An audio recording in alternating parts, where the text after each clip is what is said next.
여러분 안녕하십니까. 9월 2일 새벽이 됐습니다. 저는 책입니다. 벌써 9월입니다. 지난 이틀 많은 일이 있었습니다. 이 냉전 해체 주역 고르바초프 구소련 대통령이 투병 끝에 30일 사망했습니다. 향년 91살. 고르바초프는 1985년 소련 공산당 서기장으로서 이 집권한 이래 전체주의적 사회주의 체제를 무너뜨린 페레스트로이카, 이 개혁이죠. 페레스트로이카. 그리고 글라스노스트 개방, 이 글라스노스트 정책을 추진했습니다. 그는 1989년 베를린 장벽 붕괴와 이듬해 동서독 통일을 사실상 용인해서 레이건과 함께 냉전을 해체한 주역이 됐습니다. 그는 1989년 민주화 시위가 이 동유럽 공산주의권 국가를 휩쓸 때 과거 이들 국가에 대한 무력 개입을 정당화했던 브레즈네프 독트린을 폐기했습니다. 놀라운 사건이었습니다. 그해 12월에는 조지 부시 미국 대통령과 몰타에서 정상회담을 하고 마침내 2차 세계대전 이후 반세기 동안 계속됐던 냉전의 종식을 공식 선언했습니다. 그는 이 같은 공로로 이듬해 노벨 평화상을 수상했습니다. 그러나 그는 조국으로부터는 동국권을 서방에 넘겨준 배신자라는 혹평을 받았습니다. 1989년에는 소련의 초대 대통령이 되었지만 결국 1991년 8월 보수파의 쿠데타 이후에 급격히 권력 기반을 잃었고 소련도 공식 해체됐습니다. 이른바 러시아 자유주의 혁명으로 집단주의 체제가 중국과 북한 등을 제외하고는 사실상 종언을 구한 것입니다. 고르바초프는 세계를 얻었지만 러시아를 잃었습니다. 또 다른 사건입니다. 이 먹튀 론스타 사건이 10년 세월 끝에 마침내 종지부를 찍었습니다. 세계은행 국제투자분쟁해결센터 익시드 ICSID입니다. 이 익시드의 론스타 ISDS 그러니까 국가소송 사건 중재판정부가 31일 법무부에 해온 통보입니다. 일종의 판결문입니다. 한국 정부가 2억 1650만 달러 그는 우리 돈으로 2910억 원 및 2011년 12월 3일부터 완제일까지 한 달 만기 미국 국채 수익률에 따른 이자를 배상하라. 그러니까 이자까지 합치면 현재 환율로 약 3,100억 정도입니다. 이는 론스타의 청구 금액 총액의 4.6%만 인용된 것입니다. 론스타는 한국금융당국 외환은행 매각 승인 지연 그리고 국세청의 자의적 과세 처분으로 손해를 입었다며 2012년 11월 익시드에 46억 7,950만 달러 우리 돈으로 6조 2,892억 원의 손해배상을 청구하는 중재를 신청했습니다. 익시드 중재판정부는 금융쟁점에 대한 론스타 주장을 일부 받아들였습니다. 외환은행 매각 가격이 인하될 때까지 금융위원회가 매각 승인을 지연한 것은 투자보장협정 BIT 상의 공정공평대우 의무 위반이라고 판단을 한 것입니다. 그러나 론스타가 자행한 주가 조작 사건이 이 론스타의 발목을 잡았습니다. 인하된 매각 가격 금액의 절반만 인용을 한 것입니다. 한동훈 법무부 장관은 이날 정부과천청사에서 브리핑을 열고 정부는 론스타의 외환은행 매각 당시 승인 심사 과정에서 차별 없이 공정하고 공평하게 대응했다는 일관된 입장이라며 이렇게 밝혔습니다. 이번 판정을 수용하기 어렵다. 소수 의견이 정부 의견을 받아들인 것을 봐도 끝까지 다퉈볼 만하다. 그러니까 소수 의견 한 분이 3명 재판관 중에 한 분이 한국은 배상할 책임이 1도 없다. 영원이다. 이렇게 판단을 한 겁니다. 한동훈이 말이 이렇습니다. 이 소수 의견에 따르면 정부 배상액은 영원이다. 피 같은 세금이 한 푼도 유출돼서는 안 된다고 생각해 끝까지 책임을 다하겠다. 어쨌든 이번 익시드의 결정은 정부가 최선을 다한 결과라며 가슴을 쓸어내리는 이도 있고 또 한편 명백한 패소라며 이 론스타가 외환은행을 인수했을 당시 주무과장인 주경호와 그리고 당시부터 연관된 사람들 예컨대 김진표, 한덕수까지 이 책임을 물어야 한다는 의견도 많습니다. 정부는 주무부처인 법무부를 중심으로 후속 대응에 나설 계획입니다.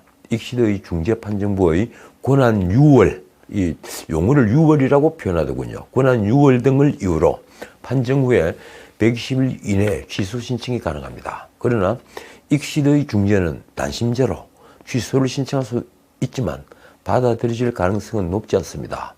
지금까지 받아들여진 경우는 약 15%가 된다고 하더군요.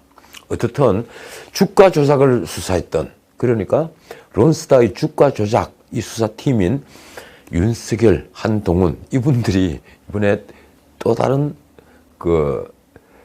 스타가 된 셈입니다. 자, 다른 뉴스입니다.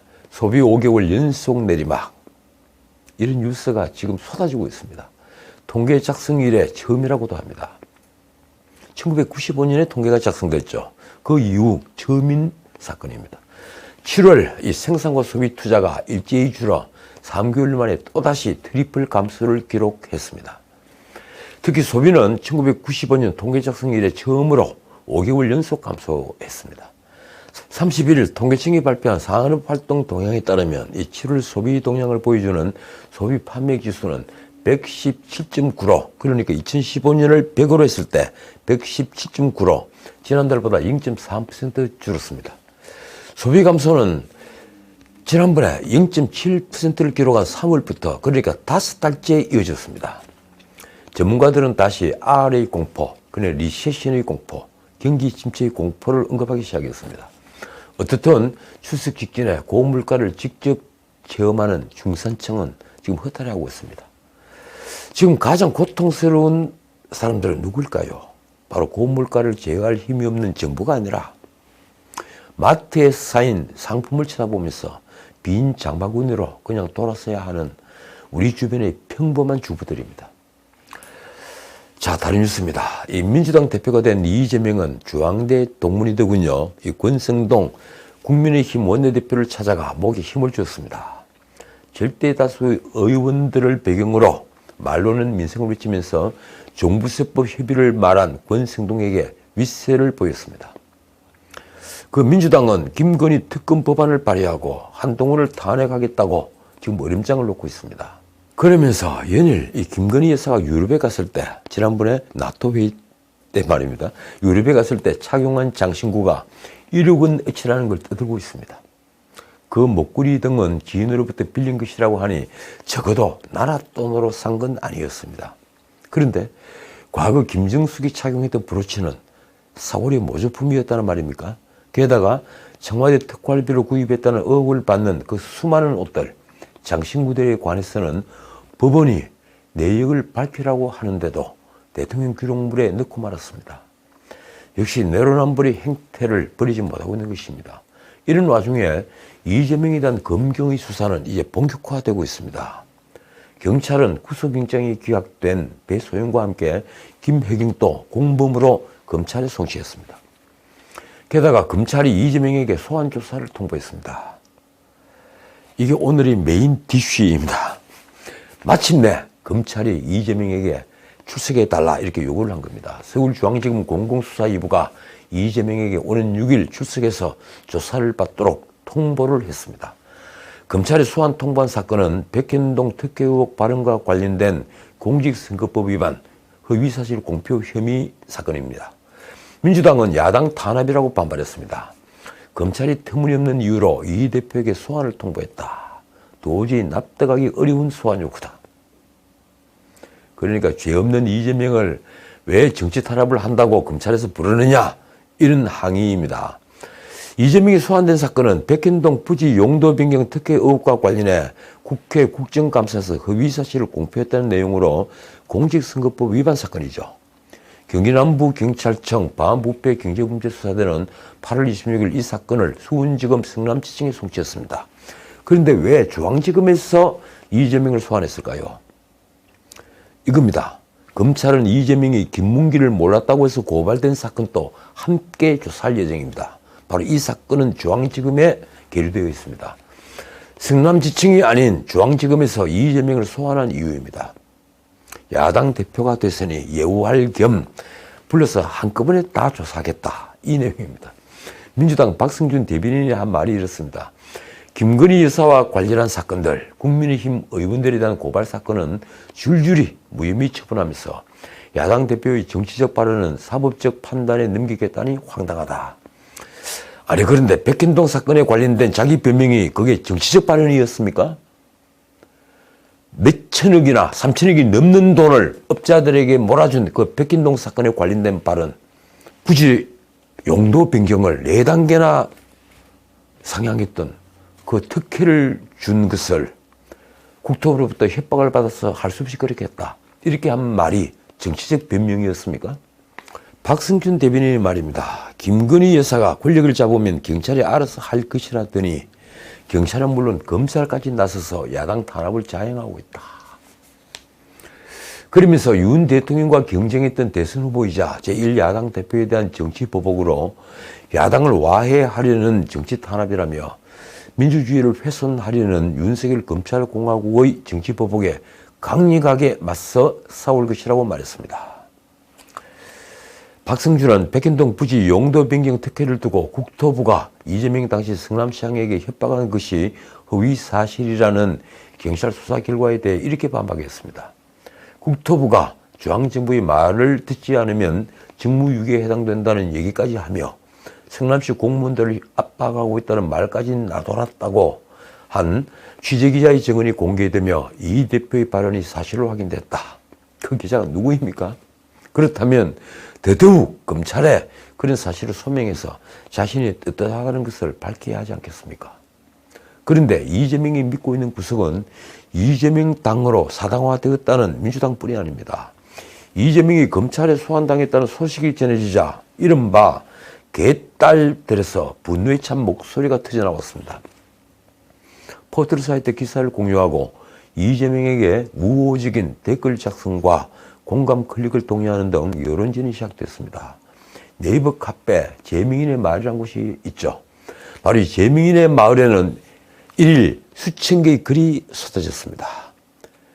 거의 다 여권과 검찰을 성토하고 이재명을 두둔하는 내용입니다. 그 중에는 전 경기도청 비서관으로 이재명의 측근인 김현지 보좌관이 이재명에게 보낸 문자 메시지를 인용해서 전쟁이다! 이런 제목의 게시글도 다소 올라왔습니다. 1일 오후 국회 본회의에 참여한 이재명이 의원님 출석 요구서가 방금 왔습니다. 전쟁입니다. 이런 문자 메시지를 확인하는 모습이 카메라에 포착됐죠. 그러자 언론이 보도한 개딸들이 글이 이렇습니다. 우리가 이 대표를 지켜야 한다. 분명한 정치 보복이다. 윤석열 정부의 충견을 자처하는 검찰에 맞서자. 이제 촛불을 들 때다. 우리 이장님을 건드리지 마라. 검찰공화국과의 전쟁. 참 놀라운 글들입니다. 이 카페는 대선 패배 다음 날인 3월 10일 개설됐죠. 그래서 현재 회원수는 23만 명이나 됩니다. 이재명은 자신을 재명 파파 이렇게 호칭하며 직접 대표격인 이장을 맡고 있습니다. 그러니까 이것도 이재명의 일종의 사조직인 것입니다. 한편 민주당 당원 게시판도 검찰 소환 소식에 정치 보복 성격이 짙다는 의견으로 뒤덮였습니다. 바로 이것이 우리 민주주의의 수준입니다. 제가 뭘 더 덧붙이겠습니까? 자, 다음 뉴스입니다. 이 국민의힘 내부는 문자 그대로 점입 가경입니다. 볼수록 들어갈수록 볼만해지는 경치가 있다. 경찰이 조만간 국민의힘 이준석을 불러서 성접대 의혹을 조사할 방침이라고 합니다. 어제 SBS 단독 보도였죠. 경찰에 조사받으러 나오라고 이준석 쪽에 1일 통보했고 현재 소환 날짜를 조율하고 있는 것으로 알려졌습니다. 국민의힘 내부는 문자 그대로 말씀드린 대로 점입가경입니다. 놀라운 건 사실상 이제 돌아갈 수도 없는 정당이 된 게 분명한데도 이준석이 끝없이 자신의 정치적 무덤을 파는 것입니다. 이준석은 30일 페이스북에 결국 의와 불의의 싸움이 되어간다고 썼습니다. 이 말 어디서 나왔나 보니 영화 한산에 나오는 이순신 장군의 대사라고 합니다. 그러니까 자신을 이순신에 비유한 것입니까? 그 글의 내용입니다. 저들이 넘지 못하는 분노한 당심의 성을 사하려 한다. 당원 가입으로 힘을 보태달라. 국민의힘은 전날 30일 의원총회에서 권성동 원내대표가 새 비대위 출범 전까지 비대위원장 직무대행을 맡는다는 기존 방침을 재확인했습니다. 또 이번 사태와 연계된 당헌 당규를 선출직 최고위원 5명 중에 4명이 사퇴하면 비상상황으로 보고 비대위로 간다는 조항을 삽입해서 개정하기로 했습니다. 이를 위해 상임정국위와 정국위를 9월 2일과 5일 열기로 했습니다. 그러자 이준석이 5일 열리는 정국위를 금지해달라는 가처분 신청을 또 냈습니다. 세 번째 내는 가처분 신청입니다. 이준석 측이 밝힌 가처분 신청 이유는 이렇습니다. 이 사건 개정안은 비상상황을 자의적으로 규정하고 처분적 성격의 조항을 소급 적용하는 조항이며 전 당원의 민주적 총의를 모으는 전당대회 주인 없이 소수의 대의기관인 정국위의 의결만으로 당헌 개정을 확정시키려는 반민주적, 반헌법적 조항이다. 거기에 왜 반헌법적이라는 표현이 들어갑니까? 한편 이준석은 오는 14일 열리는 비대위 효력징계 가처분 신청 사건의 신문기일을 추석 연휴 전으로 앞당겨달라고 신청했지만 법원에서는 이를 받아들이지 않았습니다. 어쨌든 이준석은 할 수 있는 모든 법률 투쟁을 다하는 한편 여론전을 펼치고 있습니다. 그런데 이틀 전 정미경이 이준석의 8.15 한라산에 함께 등반하면서 가처분 신청이 인용되면 대표직에서 사퇴하겠다 이렇게 말했다고 폭로했습니다. 그러자 이준석이 곧장 맞받았습니다. 8.15 상황의 이야기를 왜 지금 하는지 모르겠다. 어쨌든 이준석은 지금 당내에서는 고립무원이 신세가 되어갑니다. 정미경마저 등을 돌렸습니다. 이준석을 지지하는 의원으로는 김병욱과 하태경, 김웅, 서빙수, 최재형 정도입니다. 그들도 아마 이준석이 윤석열 정부를 신군부에 비유하고 양의 머리를 흔들며 개고기를 가장 열심히 팔았다고 말한 데는 어떤 변명도 하지 못할 것입니다.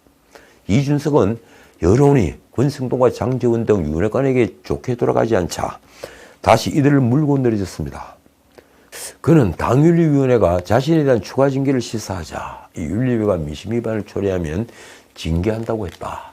환영한다며 이렇게 반박했습니다.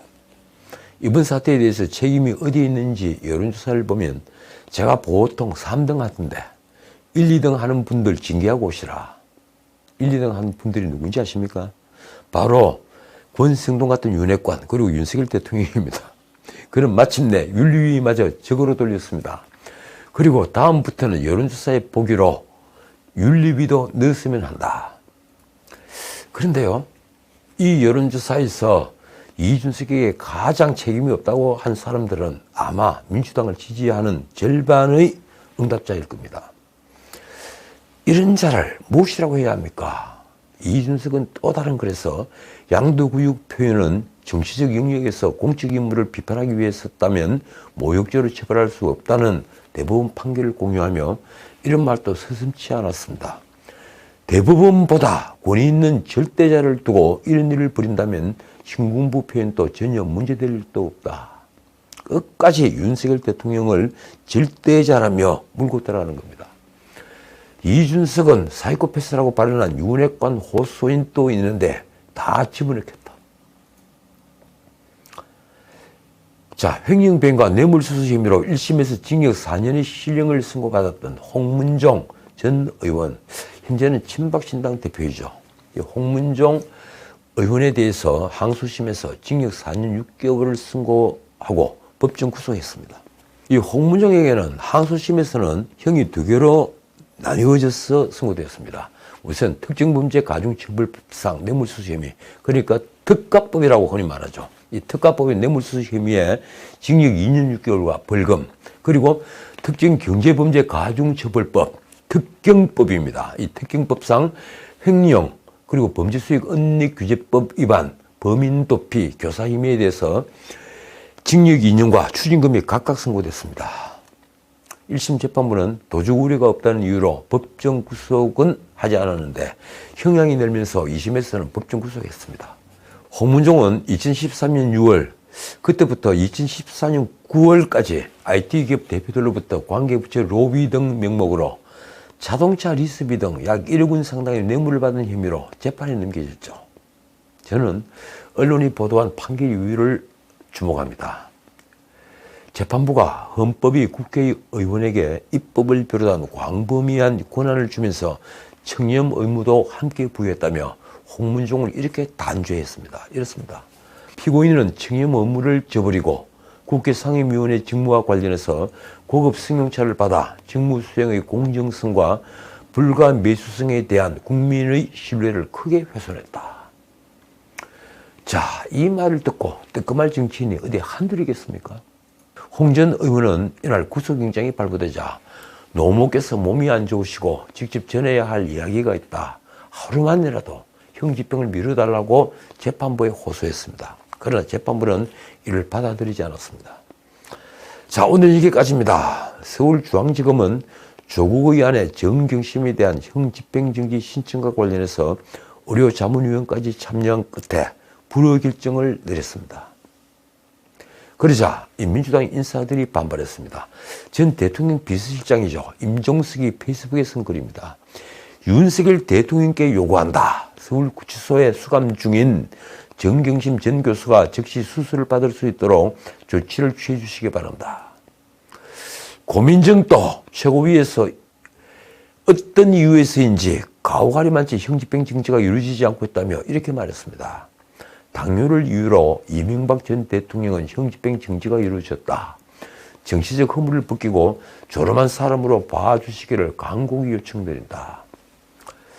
서영교는 이 김남국, 김용민과 기자회견을 열고 사람의 건강과 생명조차도 정치적으로 이용하는 윤석열 정권의 야비하고 비열한 정치보복이 개탄스럽다고 말했습니다. 국민의힘은 이에 대해 사법기관의 판단을 존중하라. 이렇게 반박을 했습니다. 민주당 인사들은 이런 중앙지검의 판단을 무시하고 떼벅과 목리를 부리며 정치 정치화하려고 한다. 2019년 박근혜 전 대통령 역시 허리 디스크를 이유로 형집행 정지를 신청했으나 받아들여지지 않았다. 심지어 그 당시 박 전 대통령은 70세를 훌쩍 넘은 고령이었다. 자, 그런데 말입니다. 아직 조국 재판은 1심조차 마치지 못했습니다. 이미 기소되어 유죄가 확정된 범죄까지 팔이 안으로 굽어 야비하고 비열한 정치 보복이 된다면 이를 어떻게 보아야 합니까? 유권무죄, 무권유죄라는 말입니까? 법원 앞에 가로수들이 웃고 있습니다. 다시 말씀드립니다. 최종적인 벌은 하늘이 내린다. 그렇습니다. 민심이 천심입니다. 지금까지 전우식이었습니다.